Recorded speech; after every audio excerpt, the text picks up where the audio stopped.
have you ever wondered how a belief, something that shapes the entire worldview for millions of people, actually begins? Today, we're diving into a fascinating historical mystery. We're not looking for a lost city or some kind of buried treasure.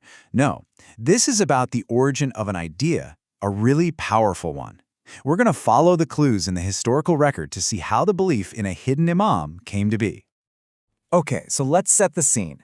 The year is 260 in the Islamic calendar, that's 874 on the common calendar. And a major event happens. The 11th Imam of the Shi'i community, Hassan al-Askari, dies. Now you have to understand, for this community, the Imam isn't just a leader, he's a divinely appointed guide, a direct spiritual successor to the Prophet Muhammad. So when he died, it wasn't just sad, it created a huge problem, a giant question mark that threw the future of the entire faith into doubt. And that really is the core question we're tackling. Think about it. What happens when the very thing your faith is built on, this continuous, unbroken line of authority, just snaps? What do? How does a community survive a threat to its very existence? Well, that's exactly what we're going to explore. So let's really dig into this crisis. After the 11th Imam's death, there was this massive leadership vacuum, and the shockwaves were felt everywhere. This wasn't just some political squabble over who's in charge. No, this was a full-blown theological catastrophe. Here's the heart of the problem. He had no publicly known son, no designated heir.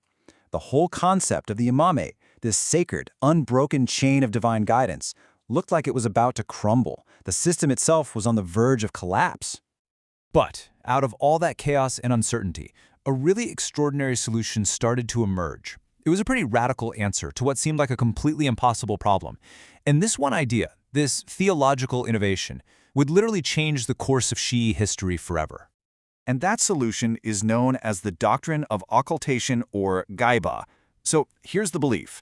The 11th Imam did have a son, a 12th and final Imam. But he was born in secret, he was then hidden by God to protect him, and he's still alive today, just concealed from the world, waiting to return at the end of time.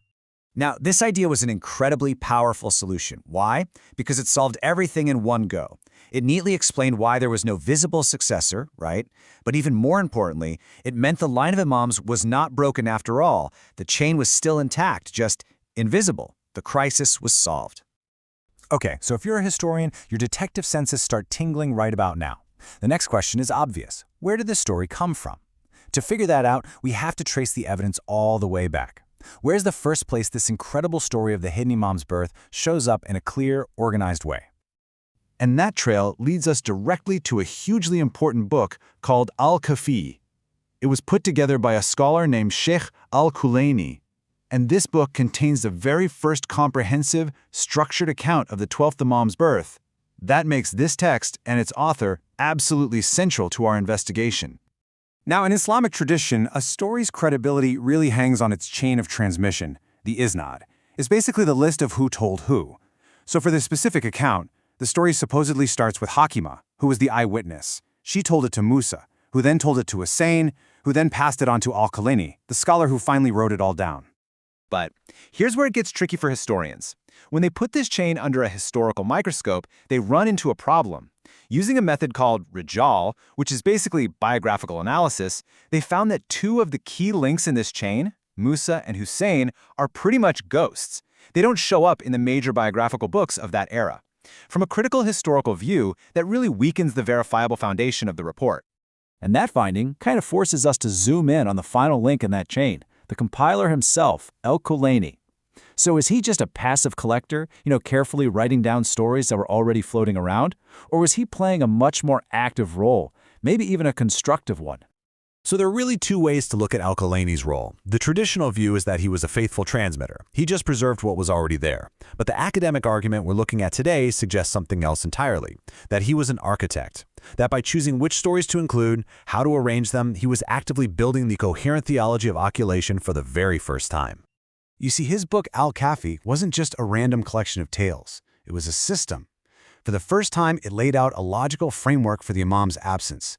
It standardized what people believed about him. It gave solid reasons for why you couldn't see him directly anymore. And in doing all that, it became the essential guide to the hidden imam. Suddenly, authority wasn't just in a person, it was in a text. And this is where our story reaches its dramatic climax. All these different threads we've been following, the crisis, the new doctrine, the creation of a new textual authority, they all smash together in one single pivotal year. This is the moment where everything changes. 329 AH. Remember that date. It might just look like a number on a screen, but the series of events that happened this year are so perfectly timed, our source argues there's no way it's a coincidence. This year is a massive turning point.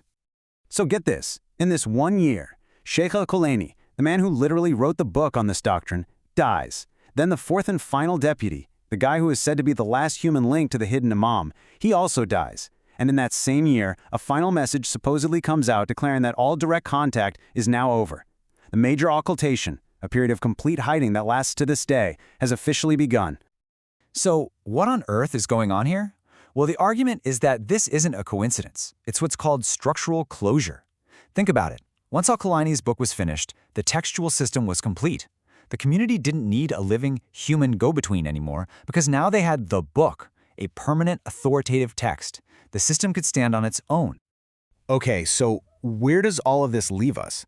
Let's step back for a second and just summarize what this historical critical method tells us about how this whole doctrine came into being. So the academic argument really boils down to 3 key points.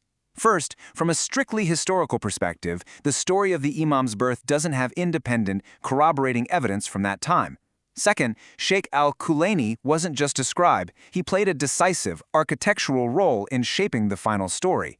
And third, that critical year, 329 AH, marks the moment when authority shifted from human representatives to a foundational text. And this leads us to a quote that I think just perfectly sums up this whole investigation. It draws a really important line in the sand. A historical analysis like this can't prove or disprove the hidden imam. That's a question of faith. The job of a historian is different. Their job is to explain how the belief in him emerged and took shape within human history. And that really leaves us with one last big question to think about. This story, it's about way more than just one specific doctrine. It's a powerful case study in something much bigger. How is authoritative knowledge built in the first place? How do human communities, especially when they're facing a crisis, create systems of meaning and authority that can last for centuries? It really shows you that history is, so often, the story of ideas, how they're born, how they get written down, and how they go on to shape the world we live in.